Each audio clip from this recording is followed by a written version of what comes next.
जय हिंद। स्वागत है सभी का आज के इस डेली करंट अफेयर्स के सेशन में। तो आज है 19 नवंबर। तो हर रोज़ की तरह हम लोग फिर से देखेंगे आज के सबसे महत्वपूर्ण करंट अफेयर्स को। तो आइए शुरू करते हैं आज के सेशन को। आज का पहला प्रश्न है, which Indian city will host the 2025 world boxing cup final. 2025 विश्व मुक्केबाजी कप फाइनल की मेज़बानी भारत के किस शहर के द्वारा की जाएगी? तो ये की जाएगी ग्रेटर नोएडा के द्वारा। किससे? ग्रेटर नोएडा। इसको याद रखिएगा। भारत के ग्रेटर नोएडा में शहीद विजय सिंह पाठक स्पोर्ट्स कॉम्प्लेक्स में 2025 विश्व मुक्केबाजी कप फाइनल का आयोजन किया जाएगा, जो देश के लिए बड़ी उपलब्धि माना जा रहा है। 2025 विश्व कप श्रृंखला का यह अंतिम चरण है। इससे पहले ब्राज़ील, पोलैंड और कजाकिस्तान इस प्रतियोगिता की मेजबानी कर चुके हैं। कुल 18 देशों के लगभग 130 मुक्केबाज भाग लेंगे, जिनमें 20 वेट कैटेगरी में शीर्ष 8 मुक्केबाज शामिल होंगे। नेक्स्ट प्रश्न है आज का, 120 Bahadur has become the first film to be released on which network. 120 Bahadur किस नेटवर्क पर रिलीज होने वाली पहली फिल्म बनी है? तो ये किस नेटवर्क पर रिलीज हो रही है? तो ये रिलीज हो रही है रक्षा थिएटर नेटवर्क पर। किस पर? डिफेंस थिएटर नेटवर्क पर रिलीज होने वाली पहली फिल्म बनी है। युद्ध महाकाव्य 120 बहादुर भारत के रक्षा थिएटर नेटवर्क पर रिलीज होने वाली पहली फिल्म बनकर इतिहास बनाएगी।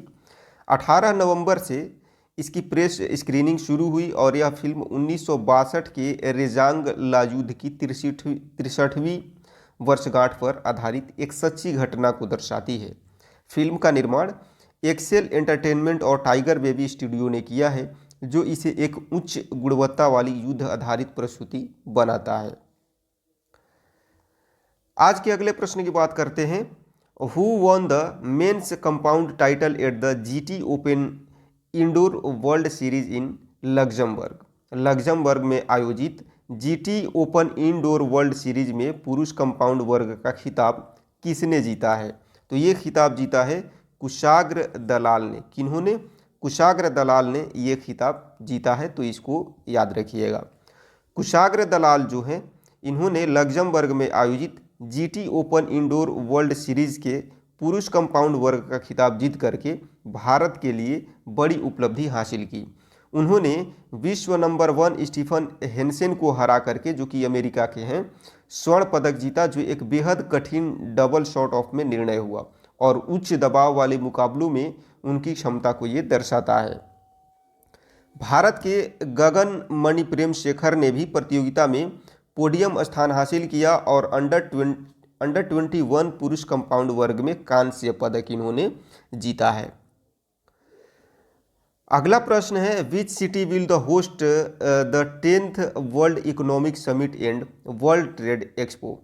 10वें वैश्विक आर्थिक शिखर सम्मेलन और विश्व व्यापार प्रदर्शनी की मेजबानी कौन सा शहर करेगा? तो ये कर रहा है मुंबई। कौन सा शहर कर रहा है? मुंबई कर रहा है। विश्व व्यापार केंद्र यानी कि WTC मुंबई और अखिल भारतीय उद्योग संघ 21-22 नवंबर को मुंबई में 10वें वैश्विक आर्थिक शिखर सम्मेलन और विश्व व्यापार प्रदर्शनी का आयोजन करेंगे। यह आयोजन WTCA एशिया प्रशांत सम्मेलन के साथ संयुक्त रूप से होगा और अंतर्राष्ट्रीय व्यापार, निवेश और वैश्विक साझेदारियों को बढ़ावा देने पर केंद्रित होगा। इसका मुख्य विषय है accelerating balance trade, fostering partnership competitively and resiliently, जिसमें भारत की वैश्विक व्यापार क्षमता को नई दिशा मिलेगी। अगले प्रश्न की बात करते हैं आज के, where was the 13th international tourism mart inaugurated. 13वां अंतर्राष्ट्रीय पर्यटन मार्ट कहाँ उद्घाटित किया गया? तो ये उद्घाटित किया गया है गंगटोक में, गंगटोक सिक्किम में। ठीक है, देखिए, अरुणाचल प्रदेश के मुख्यमंत्री पेमा खांडू ने सिक्किम के गंगटोक में 13वें अंतर्राष्ट्रीय पर्यटन मार्ट का उद्घाटन किया, जिसमें असम, सिक्किम और अरुणाचल प्रदेश के पर्यटन मंत्री उपस्थित रहे। यह कार्यक्रम पर्यटन मंत्रालय की एक प्रमुख वार्षिक पहल है, जिसका उद्देश्य पूर्वोत्तर क्षेत्र के घरेलू और अंतर्राष्ट्रीय पर्यटन को बढ़ावा देना है। मार्ट का उद्देश्य पूर्वोत्तर भारत को एक एकीकृत पर्यटन गंतव्य के रूप में प्रदर्शित करना है, जिससे क्षेत्र की सांस्कृतिक और प्राकृतिक सुंदरता को वैश्विक स्तर पर मजबूत पहचान मिले। आज का अगला प्रश्न है, how many total medals did India win at the Asian archery championship 2025? Bharat ने एशियाई तीरंदाजी चैंपियनशिप 2025 में कुल कितने पदक जीते हैं? तो जीते गए कुल पदकों की संख्या कितनी है? टोटल 10 मेडल्स जीते गए हैं। बांग्लादेश के ढाका में आयोजित एशियाई तीरंदाजी चैंपियनशिप 2025 में भारत ने कुल 10 पदक जीते, जिसमें कि 6 स्वर्ण, 3 रजत और 1 कांस्य शामिल है। कंपाउंड स्पर्धाओं में भारत ने 5 पदक जीते। महिलाओं की व्यक्तिगत स्पर्धा में स्वर्ण और रजत, महिला टीम व मिश्रित टीम में स्वर्ण पदक और पुरुष कंपाउंड टीम में 1 रजत पदक शामिल है। पिछली बार बैंकॉक में आयोजित 2023 संस्करण में भारत ने 7 पदक हासिल किए थे, इसलिए इस बार का प्रदर्शन और भी बेहतर रहा। नेक्स्ट प्रश्न की बात करते हैं, which tribunal delivered the death sentence verdict against the former prime minister of Bangladesh? Bangladesh की पूर्व प्रधानमंत्री के खिलाफ मृत्यु दंड का फैसला किस न्यायाधिकरण ने जो है सुनाया है? तो किस न्यायाधिकरण ने सुनाया है? तो ये सुनाया है आईसीटी ने। आईसीटी बोले तो इंटरनेशनल क्राइम ट्रिब्यूनल। किसने?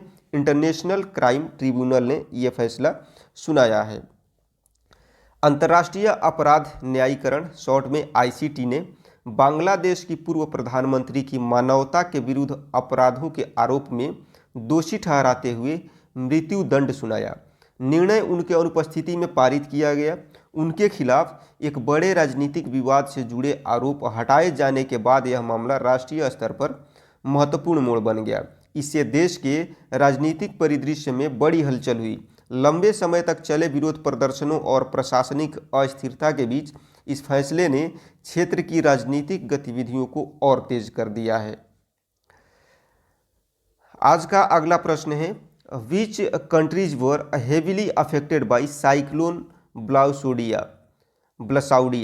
किन देशों में तूफान ब्लासौडिया के कारण भारी बाढ़ और नुकसान हुआ? तो ये कौन से देश हैं? तो ये देश हैं पुर्तगाल और वेल्स।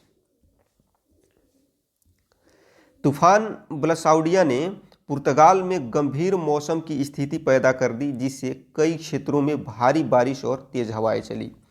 पुर्तगाल मौसम सेवा यानी कि आईपीएमए ने अलगार्वे, बेजा और सेतुबल जिलों में खतरनाक परिस्थितियों को देखते हुए ऑरेंज अलर्ट जारी किया है। तूफान के असर से वेल्स में भीषण बाढ़ आई। कई स्थानों पर नदियां उफान पर थी और तटीय क्षेत्रों में विस्थापन व क्षति की रिपोर्टें सामने आई है। नेक्स्ट है, what was India's labour force participation rate recorded in अक्टूबर?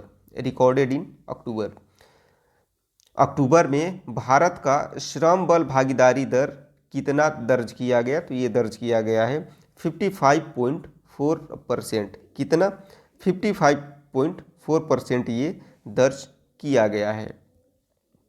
भारत में 15 वर्ष और उससे अधिक आयु के लोगों के लिए श्रम बल भागीदारी दर लगातार बढ़ते हुए अक्टूबर में 55.4% पर पहुंच गई है, जो पिछले 6 महीनों में सर्वोच्च स्तर है। ग्रामीण क्षेत्रों में एलएफपीआर जो है बढ़कर के 57.8% हुआ, जबकि शहरी क्षेत्रों में यह 50.5% रहा, जिससे ग्रामीण श्रम बाजार की सक्रियता अधिक दिखाई देती है। एलएफपीआर बताता है कि वर्तमान साप्ताहिक स्थिति के अनुसार कितने लोग सक्रिय रूप से कार्य में संलग्न हैं या काम की तलाश कर रहे हैं। तो ये थे आज के प्रमुख करंट अफेयर्स। उम्मीद करता हूं कि सभी प्रश्न को आपने याद कर लिया होगा और जितना भी न्यूज़ मैंने आपको समझाया प्रश्नों के माध्यम से, वो सारी चीज़ें आप बेहतर तरीके से समझ गए होंगे। तो क्लास आपको कैसा लगा कमेंट सेक्शन में मेंशन ज़रूर करिएगा। अच्छा लगा हो तो लाइक करिएगा, हेल्पफुल लगा हो तो अपने दोस्तों को शेयर करिएगा। और यदि आप हमारे चैनल पर नए हैं, आपको लगता है कि हम आपकी प्रतियोगी परीक्षा की तैयारी को और बेहतर बना सकते हैं, तो चैनल को सब्सक्राइब करना ना भूलें। मिलते हैं आपसे नेक्स्ट क्लास में, तब तक के लिए सभी को जय हिंद।